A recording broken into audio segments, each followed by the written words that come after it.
क्या आपने कभी सोचा है कि जिस पर आप सबसे ज्यादा भरोसा करते हैं वही आपके जीवन की सबसे बड़ी मुसीबत की वजह बन सकता है?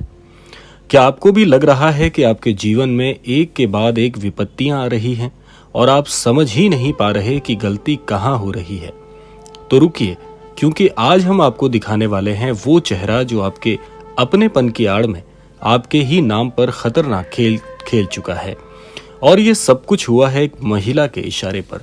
नीम करौरी बाबा के शब्दों में कहा गया है, जो तुम्हारे दुख का कारण है वो अक्सर तुम्हारे पास होता है, और जब तक तुम उसे पहचान नहीं लेते मुक्ति असंभव है। तो आओ आज पर्दा उठाते हैं उस रहस्य से जो तेरे जीवन की हर कठिनाई का असली कारण है। इसीलिए अगर आप तक भी आज का ये क्रमांक पहुंचा है तो महाराज जी की मर्जी अनुसार इस क्रमांक को बड़े ध्यान से सुनिएगा, ताकि संपूर्ण जानकारी आपको प्राप्त हो सके। तो आइए बढ़ते हैं आज के इस दिव्य अध्याय की ओर। सबसे पहले आपको ये जानना जरूरी होगा कि अपनों के नाम पर धोखा कैसे आपको ये मिल रहा है।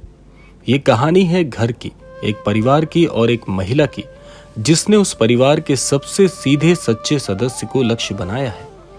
उससे जानबूझकर अपने शब्दों से, अपने छल से, अपने अभिनय से उस व्यक्ति को फंसाया जिसे वो अपना कहती थी। तेरे नाम पर उसने झूठे काम करवाए, तेरे नाम पर उसने कर्ज उठवाया, तेरे नाम पर उसने रिश्तों को बिगाड़ा और फिर तुझ पर ही दोष मढ़ दिया। बाहर से सब कुछ ठीक दिख रहा है, पर भीतर ही भीतर एक साजिश भी चल रही थी। नीम करौरी बाबा कहते हैं, जो बाहर से मीठा लगे वो जरूरी नहीं कि भीतर से भी मीठा हो। दुनिया का सबसे बड़ा धोखा चेहरे नहीं, इरादे देते हैं। आइए जानते हैं इस महिला की पहचान क्या है, इसके संकेत क्या हैं। अब एक प्रश्न यहाँ पर उठता है कि तू कैसे पहचानेगा कि वो महिला कौन है? अब बड़े ध्यान से कुछ संकेतों को आपको सुनना है, जिससे आप ये ज्ञात कर सकते हैं कि यहाँ पर किस महिला के विषय में बात हो रही है। सबसे पहला है, वो तुझसे अधिक तेरे परिवार के बारे में जानने में रुचि रखती है। दूसरा है, वो तेरे हर निर्णय में अपनी राय जरूर देती है पर जिम्मेदारी नहीं लेती। तीसरा है, वो तेरे घर में एक दो लोगों से ही ज्यादा घुलती मिलती है, बाकियों से नहीं। चौथा है, वो अक्सर तेरे खिलाफ तेरे अपनों के कान भरती है और फिर भोली बन जाती है। अगला है, वो हमेशा कहती है मैं तो तेरे भले के लिए कह रही थी। अगला है, उसके आने के बाद ही तेरे घर में झगड़े बढ़ जाते हैं और तेरे रिश्तों में कड़वाहट घुलनी भी शुरू हो जाती है। नीम करौरी बाबा का वाक्य यहाँ फिर से स्मरण करते हैं कि जैसे सर्प चुपचाप विष छोड़ता है, वैसे ही कुछ लोग मुस्कान में जहर घोलते हैं। आइए जानते हैं उसके करवाए गए कुछ ऐसे खतरनाक काम जिनसे तेरे घर में ये कलह का विषय बन रहा है। इस महिला ने सिर्फ बातों का जाल नहीं बुना, उसने काम करवाए तेरे अपनों के नाम पर। पहला है, झूठे दस्तावेजों का बनाया जाना, जो कि तेरे नाम पर है, लेकिन कहीं ना कहीं ये काम भी तुझसे छुपकर किया गया है। एक सौदा तुझसे करवाया गया जिसमें नुकसान सिर्फ तेरा हुआ। किसी ने तेरे नाम पर उधार लिया और फिर तुझ पर ही चिल्लाया। किसी ने पूजा पाठ के नाम पर कुछ ऐसे काम करवाए जिससे तेरे घर में माहौल बिगड़ गया और तू समझ ही नहीं पाया कि तेरे हाथ से कैसे सब फिसलता चला गया। महाराज जी कहते हैं, जिसे तू अपना मानता है, अगर वो तेरे कर्मों में विकृति लाए तो समझ ले वो तेरा अपना कभी था ही नहीं। अगले भाग में जानते हैं क्यों तुझे ही बनाया गया इसका निशाना। तू ही क्यों? क्योंकि तू सीधा है, क्योंकि तू विश्वास जल्दी कर लेता है, क्योंकि तू विरोध नहीं करता। ऐसे लोग ही इन साजिश रचने वालों के लिए सबसे आसान शिकार होते हैं। वो जानते हैं तू चिल्लाएगा नहीं, तू हाथ नहीं उठाएगा और ना ही तू शक करेगा। इसीलिए उन्होंने तेरे मासूम भरोसे का फायदा उठाया। तेरे नाम से करवाए गए सब गलत काम अब तेरी छवि पर धब्बा बन चुके हैं। देखिए, यहाँ तक तो आप जान चुके हैं कि परेशानी क्या है और इसकी वजह कौन है, लेकिन अब जानते हैं नीम करौरी बाबा का मार्ग कि इससे कैसे उभरें। अब सवाल है कि तुझे क्या करना है।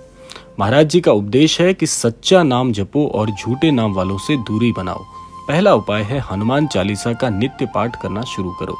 खासकर मंगलवार और शनिवार को अपने हृदय की शुद्धि हेतु श्री हनुमान चालीसा का पाठ बहुत ही अद्भुत होगा। दूसरा है, जिस व्यक्ति पर संदेह है उसे 3 दिन पूरी दूरी बना लो, देखो क्या फर्क पड़ता है तेरे जीवन पर। अगला है, बाबा नीम करौरी की तस्वीर के सामने रोज दीप जलाओ और मन ही मन कहो, बाबा मेरी आंखें खोलो, मुझे सत्य के मार्ग दिखाओ। अपनों की बातों में आने से पहले मन से बाबा को स्मरण जरूर करने। जो आवाज भीतर से आए वही सही होती है। अगला है घर में तुलसी का पौधा जरूर लगाइए, उसका जल छिड़किए, नकारात्मक ऊर्जा धीरे धीरे समाप्त होना शुरू हो जाएगी।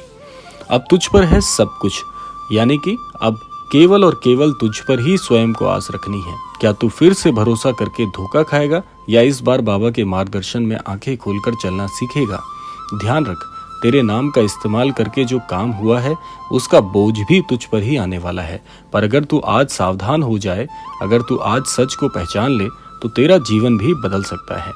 बाबा नीप करोड़ी कहते हैं, सच्चे रास्ते पर चलने वाला चाहे अकेला हो पर उसकी रक्षा ईश्वर स्वयं करते हैं। तो अब निर्णय तेरा है। तेरे अपने ही नहीं रहे जब उनके जरिए तुझ पर वार हुए। अब आंख खोल और पहचान कौन है तेरा सच्चा, कौन है केवल राम का अपना। बाबा के नाम का दीपक जलाओ और सच्चाई के प्रकाश में अंधकार को दूर करो। तो अगर आप तक भी आज का ये क्रमांक पहुंचा है, इस क्रमांक को आपने ध्यान से सुना है, तो आप समझ ही गए होंगे कि कैसे महाराज जी आपको मार्गदर्शित कर रहे हैं कि तुझे किस प्रकार से इस परेशानी से बाहर निकलना है। और इस क्रमांक के अंतिम भाग में आगे बढ़ने से पहले मैं यही कहना चाहूंगा कि अगर आप महाराज जी के शरणागत नहीं हैं, तो महाराज जी की शरण में आने से आपको बहुत से लाभ हो सकते हैं। आइए जानते हैं महाराज जी की शरण में आने से कौन कौन से लाभ आपको प्राप्त होते हैं। देखिए, अगर आप ऐसे व्यक्ति हैं जो समाज में बहुत ज्यादा मित्रों के साथ नहीं हैं, आपके मित्र नहीं हैं, आपको हमेशा ऐसा लगता है कि कोई ना कोई व्यक्ति आपके साथ होना जरूरी है जो आपको मार्गदर्शित करे, तो ऐसी स्थिति में केवल और केवल महाराज जी ही आपका मार्गदर्शन उपयुक्त तरीके से कर सकते हैं। महाराज जी कहते हैं कि जो भी अनन्य भक्त मेरी शरण में आता है, मुझे अपना कहता है और मेरे बताए मार्गों पर चलता है, तो उसका साथ मैं आजीवन निभाता हूँ।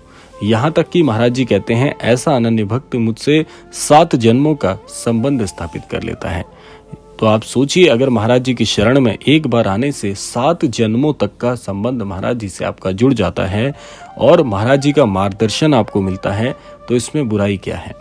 महाराज जी से जुड़ने के बाद सबसे पहले आपका हृदय परिवर्तित होता है, आप सत्य को जानना शुरू करते हैं, सत्य की खोज में निकलना शुरू करते हैं और हमेशा सत्य के साथ जीवन में आगे बढ़ते हैं। तो 90% कार्य तो आपका यही हो जाता है कि अगर आप महाराज जी के बताए मार्गों पर सत्य के साथ आगे बढ़ते हैं, तो सब कुछ अपने आप महाराज जी के आशीर्वाद से पूर्ण होने लगता है। दूसरा यह है कि आप किसी भी मार्ग पर स्वयं को अकेला नहीं पाते। चाहे कितनी परेशानी आए, चाहे कैसी ही विकृत स्थिति हो जाए, लेकिन महाराज जी हमेशा आपके साथ खड़े रहते हैं। तो आप सोचिए कि महाराज जी का आशीर्वाद यदि आपके जीवन में इतने अद्भुत तरीके से मिलता है, तो आपको महाराज जी की शरण में शीघ्र ही आ जाना चाहिए। तो ये था आज का अद्भुत क्रमांक। आशा करते हैं ये क्रमांक आप सबके लिए फलदायी हो। इसी कामना के साथ समय आता है विदा लेने का, और विदा लेने से पूर्व समय है रोजाना की प्रार्थना का। यही प्रार्थना करना चाहूंगा कि श्री महाराज जी सभी को सन्मति और सद्बुद्धि की प्राप्ति कराएं और इस संपूर्ण सृष्टि का, इस संपूर्ण लोक का कल्याण हो। इसी कामना के साथ विदा लेते हैं। मिलते हैं अगले क्रमांक में। तब तक के लिए जय श्री राम, जय गुरुदेव, जय उत्तराखंड।